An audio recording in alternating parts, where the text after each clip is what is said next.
Hello guys, it's me again, Krong TV, at sa video ito pag-uusapan natin ang isa na namang napaka-interesanting pangyayari patungkol sa ating paboritong manga at anime series na Boruto, Naruto Next Generation.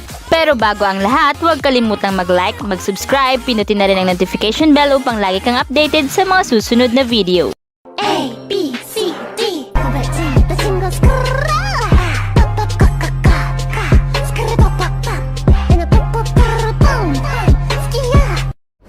Sa video ito pag-uusapan natin kung gaano nga ba kalakas si Hidan at kung papaano nga kaya siya naging immortal. Pero bago natin umpisan ang video ito, meron lamang akong i-share sa inyo guys na isang nakakaaliw at nakakatuwang card games kung saan ang card games na ito ay pwede sa lahat. At ito nga ay ang sikat na Tong It's Go. Nakakatuwa to guys kasi talagang tinatanggal niya ang pagkabagot ko dito sa bahay. Maganda siyang laruin lalo na kung boring na boring ka sa inyong bahay or kung wala kang ginagawa. Talagang hindi tayo maboboring sa paglalaro ng Tong It's Go dahil marami ang pwedeng laruin dito. Para sa mga mahilig sa card games, meron ditong Lucky 9 at Pusoy 2 at marami pang iba. Meron din dito guys color games, pero kung mahilig ka naman manood ng sabong, walang problema dyan dahil ang Tong It's Go ay meron ding sabong. Kahit na wala kang pera ay malalaro mo ito. Swak na swak ito sa mga walang pera pero mahilig maglaro at manood ng sabong, o diba?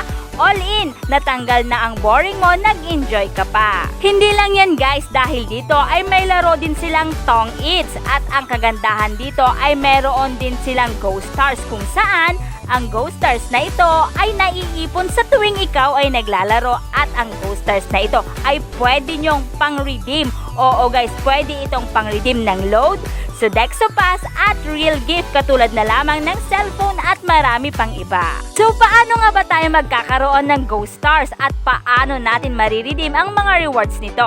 So madali lang yan guys, katulad ng sinabi ko kanina, kailangan mo lang maglaro ng mini games tulad na lamang ng color games, Lucky 9 at marami pang iba. O kaya naman ay ang paglalaro ng rank games. At bukod dyan, makaka-earn ka rin ng Ghost Stars sa pamamagitan ng pag-i-invite ng friends. Naka-indicate naman dito guys kung ilan ang Ghost Stars na makukuha mo kada invite ng friends mo. Click mo lang ang invite button at yun, pwedeng-pwede ka nang mag-invite ng kahit sinong kaibigan mo. Ito naman, marami ka ng Ghost Stars. Paano mo naman ito mariredeem? Kinakailangan mo lang pindutin ang plus button at lalabas na ang gift button. Pero bago mo makita ang gift button, kinakailangan mo munang makapaglaro ng 50 games every one play sa Tong It's Go or Lucky 9. In the meantime, dapat ay magkaroon ka ng 3 Facebook friends or maka-invite ng 3 friends. Pag nagawa mo ito, ayun, pwede mo nang i-redeem ang mga naipon mong Ghost Stars. Tapos kontakin mo sila. O diba? Sobrang dali lang, bukod sa natanggal na ang bagot mo, nakapag-enjoy ka na, makaka-receive ka pa ng gift. So ano pang hinihintay nyo? Mag-download na at maglaro ng Tong It's Go. So ang Tong It's Go guys ay maaaring ma-download sa Play Store para sa mga Android phones at para sa mga iOS phone naman ay sa App Store. Pero maglalagay ako ng link sa ibaba ng description para mas mapadali ang inyong pagda-download. So ipagpatuloy na nga natin ang ating video guys. Si Hidan ay isang S-rank missing min na nagmula sa Yugakure at kalaunan ay sumama sa samahang Akatsuki. Dito ay naging partner nga niya si Kakuzu at ang dalawang ito ay pinangalanan nga ni Kisame bilang zombie combo. Noong bata pa lamang si Hidan ay naririnig na niya ang usap-usapan patungkol sa Valley of Hell. Dahil sa curiosity, si Hidan ay nagtungo doon at doon ay nakaamoy siya ng nakakasulasok na amoy at doon ay nakita niya ang mga bangkay sa buong lugar.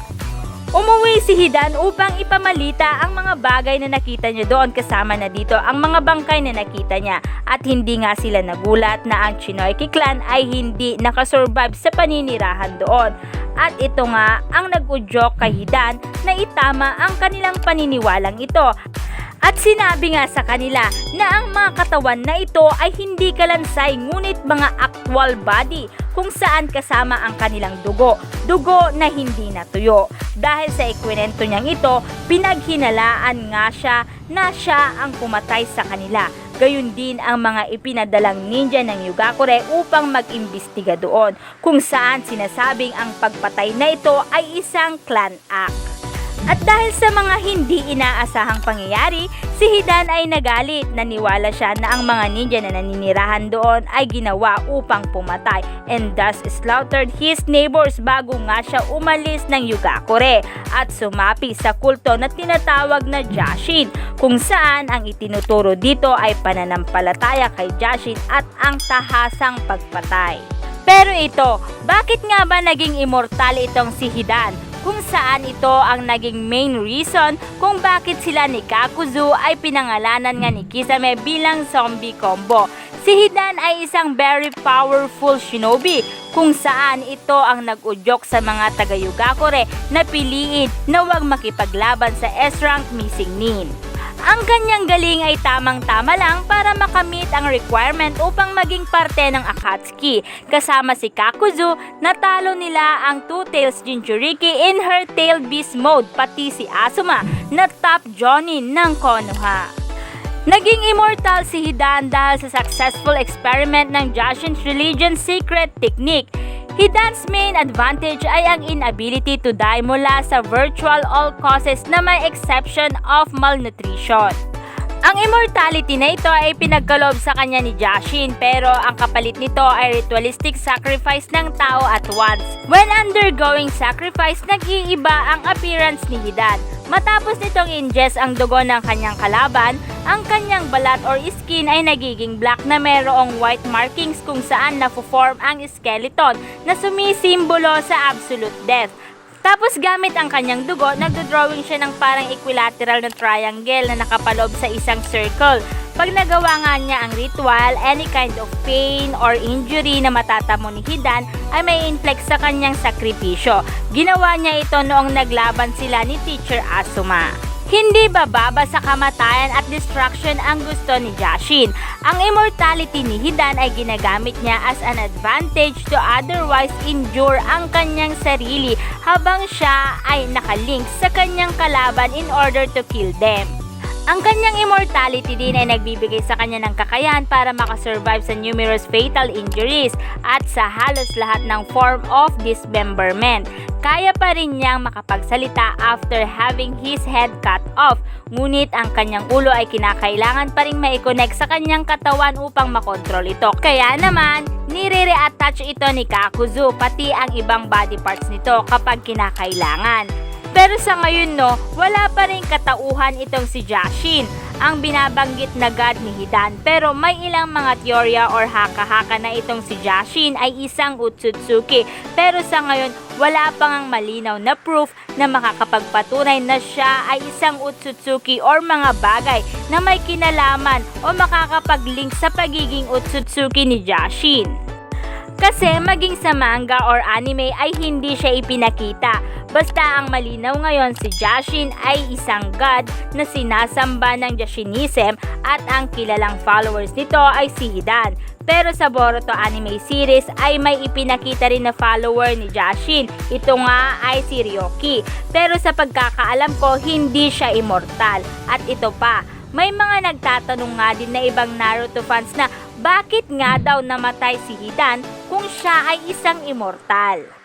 Although ang pagkamatay ni Hidan is based on speculation at maaaring ito ay hindi totoo, pero maaari ding patay na itong si Hidan. Oo, sabihin na natin na immortal siya, pero ang pagiging immortal niya ay may hangganan o merong exemption at ito nga ay ang malnutrition. Ibig sabihin, sa pagkakaalam ko lang guys, correct me if I am wrong, si Hidan ay mamamatay sa gutom, walang nutrients, walang tubig, walang makakain. So 'di ba, nahulog sa plano ni Shikamaru at siya ay natabunan sa ilalim, parang inilibing siya. So ibig sabihin, kapag wala ngang tumulong o rescue o wala ngang nagawang paraan si Hidan para makaalis doon, ang ibig sabihin lang nito ay namatay na siya doon kasi di siya makakakain at hindi siya makakapagsakripisyo kay Jashin. Kasi nga 'di ba, nakuha nga niya ang immortality sa pamamagitan ng pagsasakripisyo ng tao kay Jashin. Hindi niya magagawa ito pag nasa ilalim siya. Bukod diyan, may exemption o matitigil ang immortality ni Hidan kapag siya ay hindi nakakain unless kung may magpapakain or tutulong sa kanya.